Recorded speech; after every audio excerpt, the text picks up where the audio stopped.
Hello, dear listener.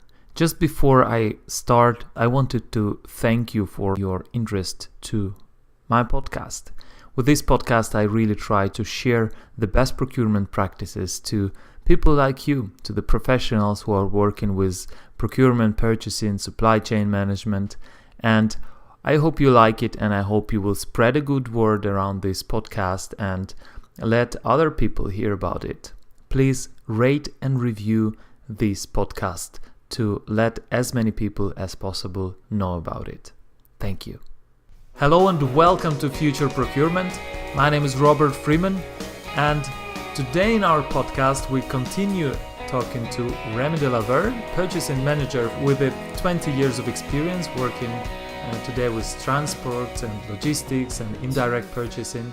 And we had last week the great discussion with Rémy about his Lavergne Procurement Matrix, and I'm sure that many of you have checked it and liked it, and you will use it for yourself and for your development action plans for your career and for your professional development. And today we will continue talking to Rémy, but under a different angle, and talk about a little bit different topic. Still, it will be about evaluation of your hard skills and soft skills as professional, but we will talk about the management. So, Rémy, welcome again to our podcast. Really happy to have you. Hello, thank you for welcoming me. Rémy, we will not have a long introduction of you. You said before that you were working more than 20 years in different organizations, you said, with different types of management, with different styles of management, because it was many countries or companies from many countries that you were working with. What kinds of management was it? Can you remind us? Was it French companies? French companies, American companies, Spanish and Italian companies. Okay, so it must be really, really different style of management and style of leadership, right? Yes. So based on that, Rémy, you said that you have developed this management matrix. Can you say a little bit the background? How have you come to this idea, and what was the point where you decided to construct such matrix, to develop such matrix? The idea is that I was just wondering, finding a definition of management, and I've not found something I like. So I've just decided to make my own definition. And with the experience of time, you realize that managing requires two things. First, to improve staff engagement and satisfaction.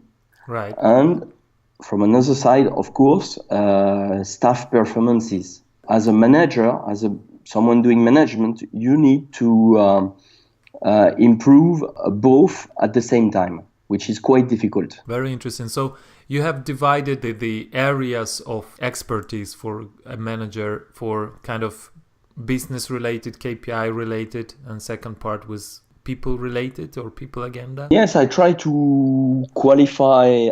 I qualified people, management. People doing management according to what they create with their team. So that is to say very simply that if you managing a team, as a manager or as a director, whatever, you have a team, you're managing a team.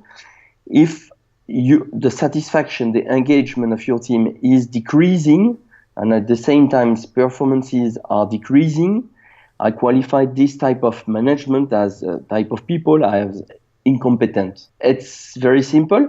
It means that these people are incompetent for management, but not incompetent for other things. You have a lot of very, very intelligent, clever people, very good for who have a very good technical experience, who are experts, and they are very good. But it's not because you are very good, you have a very good expertise on something, that you have also capacity to manage people. Exactly.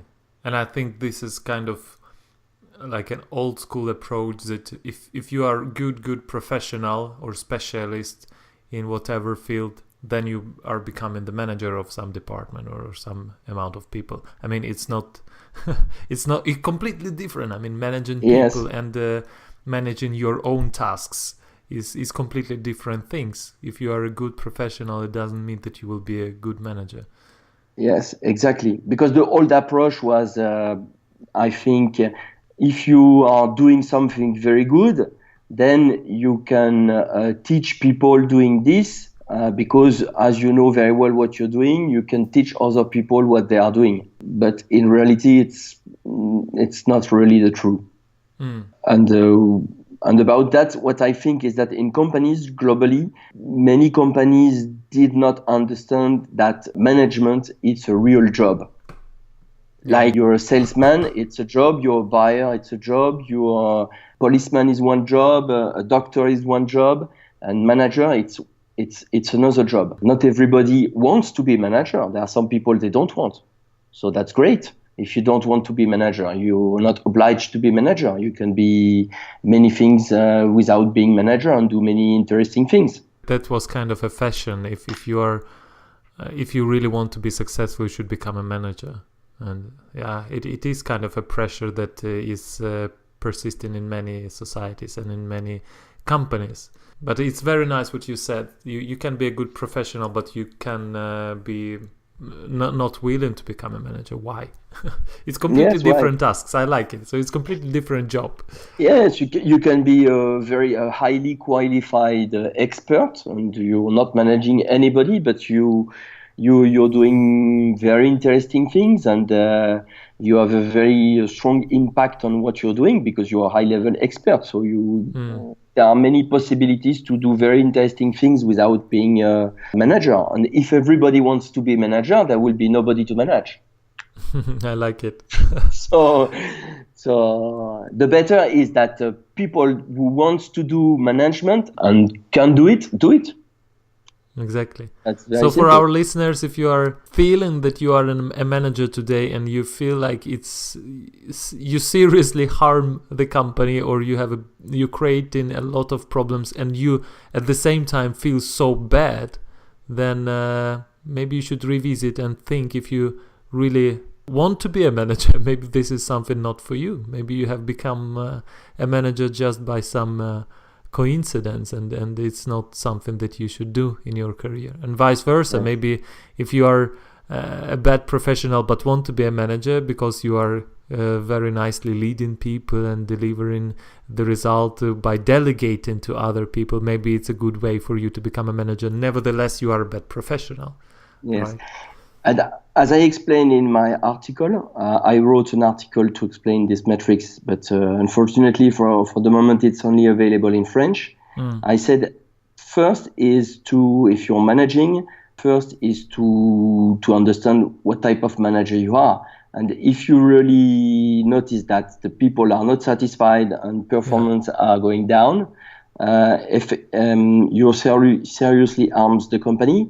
So in this case, what I recommend people is that to go to see a human resources department in their company and to ask for help to improve their skills, to improve staff engagement and satisfaction and staff performances. And if you really notice that there is no way you can do it, to change position in the company, because it will be better for you and for others. That's very good. Very practical advice as well. And it's not because you're managing and you're not good for managing that you're not good for anything. You can be good for many, many, many things exactly. Without doing management. Every worker, every employee, every person is valuable if the person is at the right place, right? Exactly.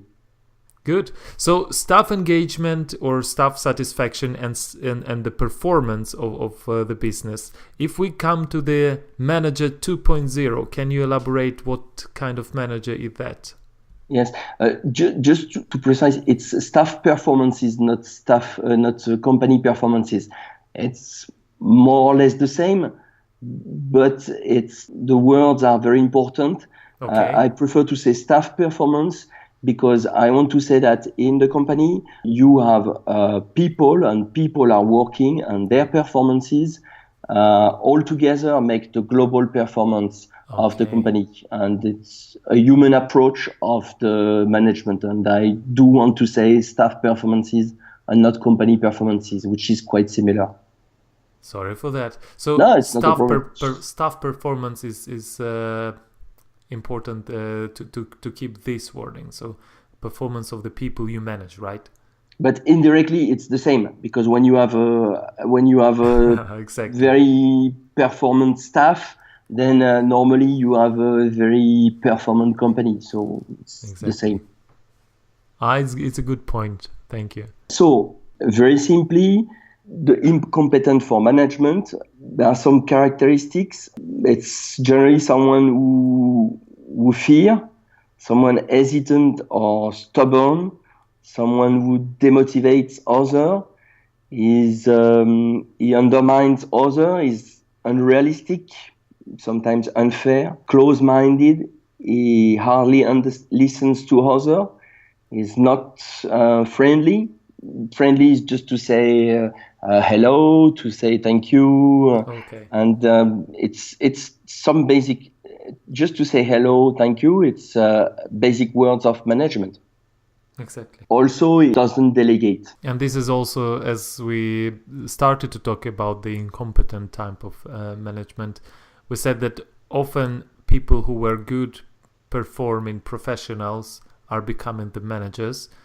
And I honestly had it in the very beginning when I only started to be the manager in my career. I was trying to do the things by my own because I thought at that time that only I can do this task properly. And now I recognize that yes, I was incompetent at that time because I wanted to do everything on my own, and I was afraid to delegate, and I was thinking that nobody else can do the work as good as I can, and it was really stupid. Looking back now at the time, I'm thinking that that's not the most clever behavior, but it is the way it is. Yes, but if you don't have any training on management, how you can become a manager from one day to another without being properly trained. You're trained for marketing, you're trained for sales, you're trained for many things, but not a lot for management. I like it. It's very, very correct. And just in was it 7 years after I became the manager first time, I decided to go to MBA. So that was 7 years of lead time for me from becoming the manager to really being educated to be a manager. Yes. And just one point I didn't say on the introduction that can be interesting is that this matrix will be taught at Grenoble École de Management in France. And the Grenoble École de Management is top 20 best business schools in Europe, according to Financial Times 2016 ranking. So it would be very useful for young students, for people aged between 20, 22, something like that. They will have some ideas to inspire them and to give them a human definition of management, and I hope key elements to perform very well as managers, as leaders, maybe sometimes. Oh, that's very nice. Congratulations with that. I mean, thank you. It's a big achievement. I mean, yes, one thing is just to create the good way of thinking behind or classifying the approaches, but the other thing is a well-recognized business school is taking your matrix into consideration. I mean, it's a big achievement. Yes. Great. Let's move into the second stage of or Manager 2.0, or how do you call it? I call him the cool. The cool. Okay. I think it's clear almost worldwide for people. It means someone he sets a good atmosphere. So someone quite calm, humorous, with empathy, take time to listen, to hear, positive, friendly, patient, team player, and promote others. But this is good, but we are in companies, and this is one good thing, but we also need to have performances. because if it's too cool and we only focus on people, on satisfaction of people, the company collapse.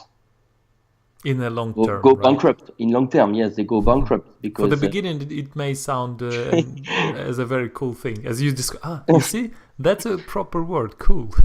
Cool. It's really cool to work for such manager. Yes, but it's cool and not cool because you if you're quite clever, you understand that it cannot last like this for a long time. Exactly. Because after there will be big problems. Really interesting. And then we move into the manager 3.0, right? Yes. So the manager 3.0 is someone who globally, let's say, improves processes and he sets objectives. This type of people is quite good for increasing staff performances, but quite bad for staff engagement and satisfaction. These people know how to listen to ears.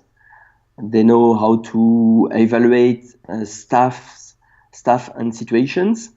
They know how to make a good team cohesion, quite sincere, fair, brave, and they are able to value successes.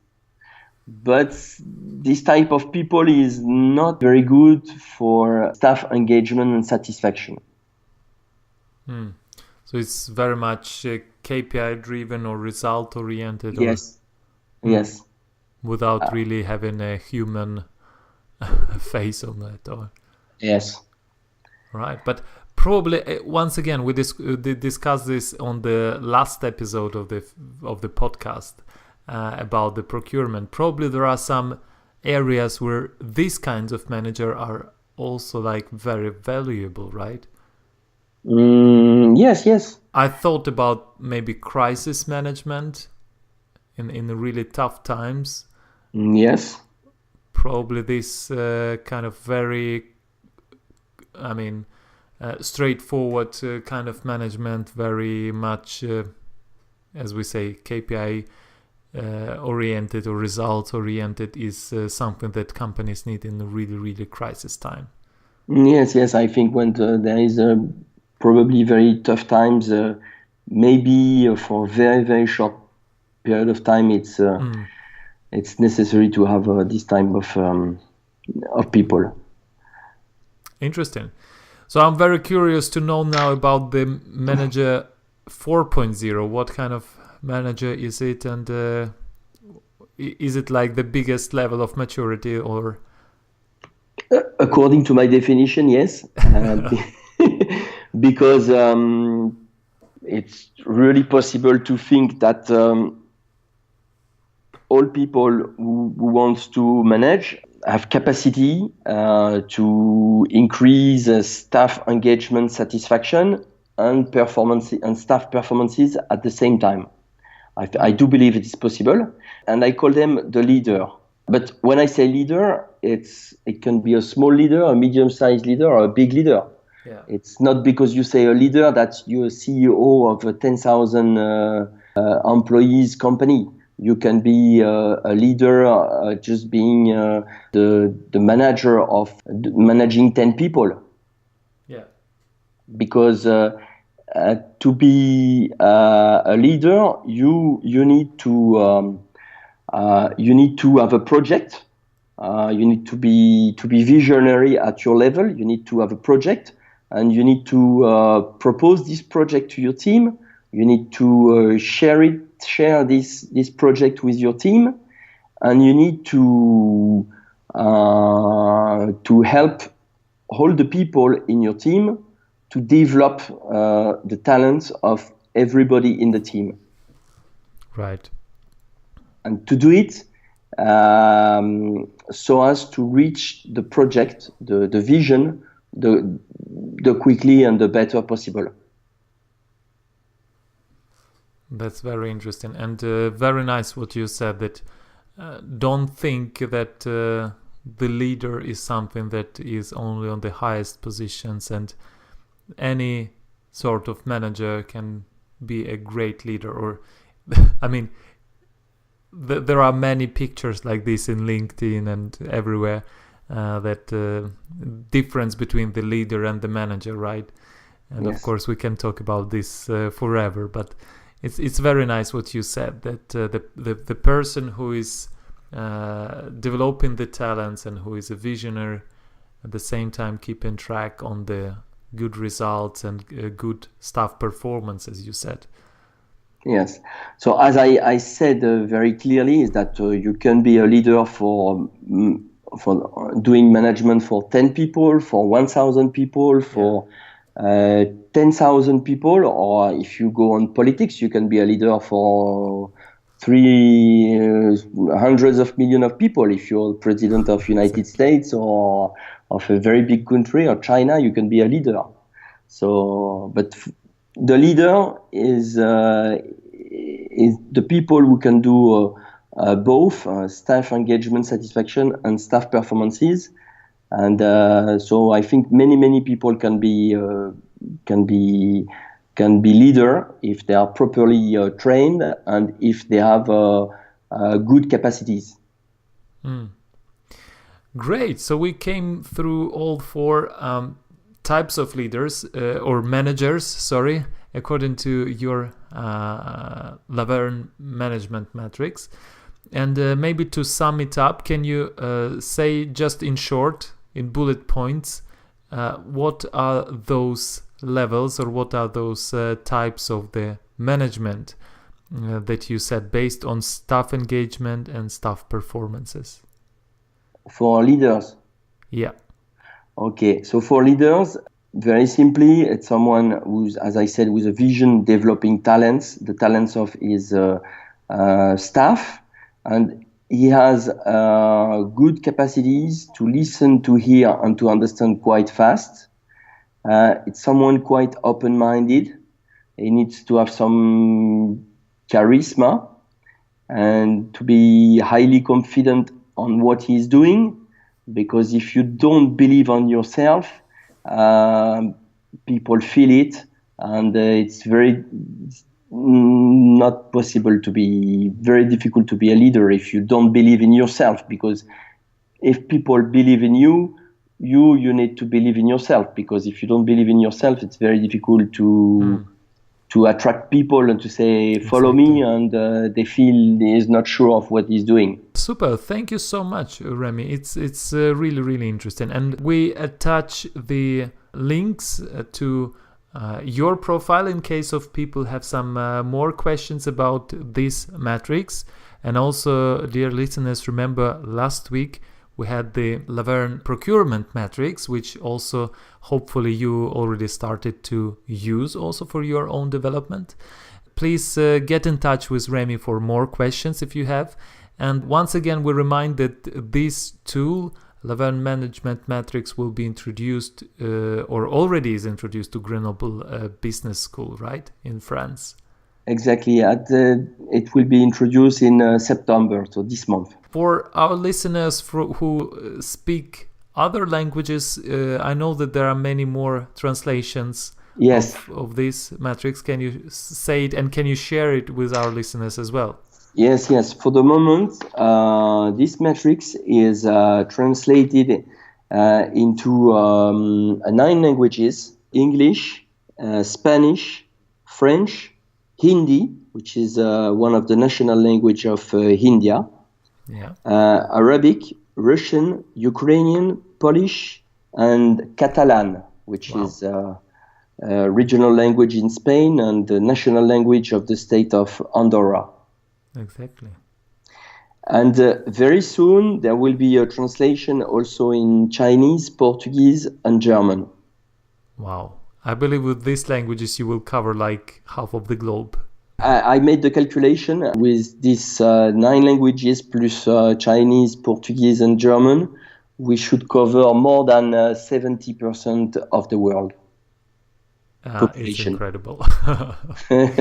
So that's good. Rémy, it's fantastic to talk to you, and it's very, very interesting to follow you on LinkedIn as well.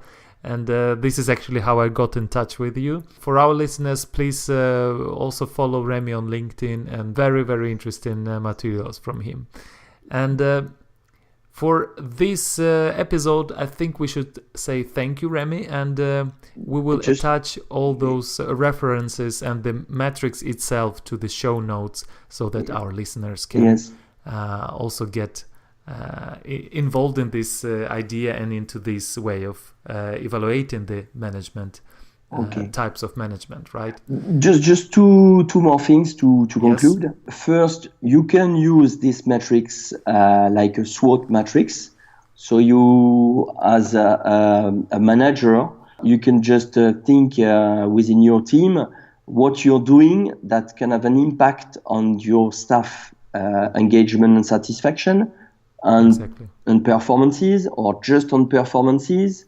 And you can classify the actions that you will plan with your teams, and you can use one sheet per people. You have 10 person in your team, for example, and you put for each person what you can do, different actions you can do with these people, and try to find actions to increase the staff performances and staff engagement. And when you have actions that just increase staff performances, just to realize that it's like this, and maybe next year you can do better.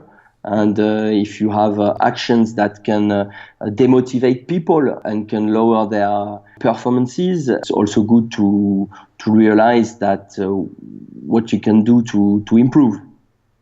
Super. There is a useful direction about this matrix. For the moment, it's only available in French language, but soon it will be translated into English. And we can also attach it probably. Please provide the link to this one, and we will attach to the show notes. Yes. And if you want to find me, you can find me on LinkedIn, or type my name on Google, type Lavergne Management Matrix, and you will find this matrix on Google, typing my name. Or you can go to connect with me on LinkedIn. My name is Rémy de Lavergne. Really interesting. The most important, I think, with this matrix is first of all, is of course to understand them, to get acquainted, and print this matrix on at least A4 paper. Have it in front of you. I have it actually printed on my board in at work in my office on the big A3 paper. This I recommend highly, and it is really big letters which remind me to not to forget some of the nuances of being a good leader according to your management classification. And I advise for you, dear listeners, to do the same, print it. And of course, after understanding the methodology and listening to this podcast, probably decide yourself which areas you want to develop and put it into the actions. As Rémy said, the most important is to really develop yourself based on these indications in this matrix. Thank you so much, Rémy, for being with us on this podcast, and maybe some final word for our listeners who want to develop themselves as good managers. I would say that just have a look on Lavergne Management Matrix, and then if you're going to have management responsibilities, ask if you're working for a company, ask human resources to have a training, a coaching to help you to start this new step of your career. Or if you're just starting doing your own business, try to find coaching solutions to help you. Very practical recommendation. Thank you so much, Rémy. Thank you for your time, and wish you a great rest of the day. Thank you, Robert. Thank you very much. It was so great to discuss Lavergne Management Matrix together with Rémy de Lavergne, the author of this matrix. And I was really positively surprised about the new approach that Rémy has found to describe that well-investigated topic of management. So I hope you really like it, and I hope you will find this matrix useful for yourself. Another idea for your personal development and professional development would be to go to futureprocurement.net There we have a new page, upcoming events. Please check it out. There we will have a few webinars upcoming and you can sign up for them already now. Please keep following our podcasts. I promise you very interesting guests. Have a great week. This was Robert Freeman and Future Procurement. Talk to you soon.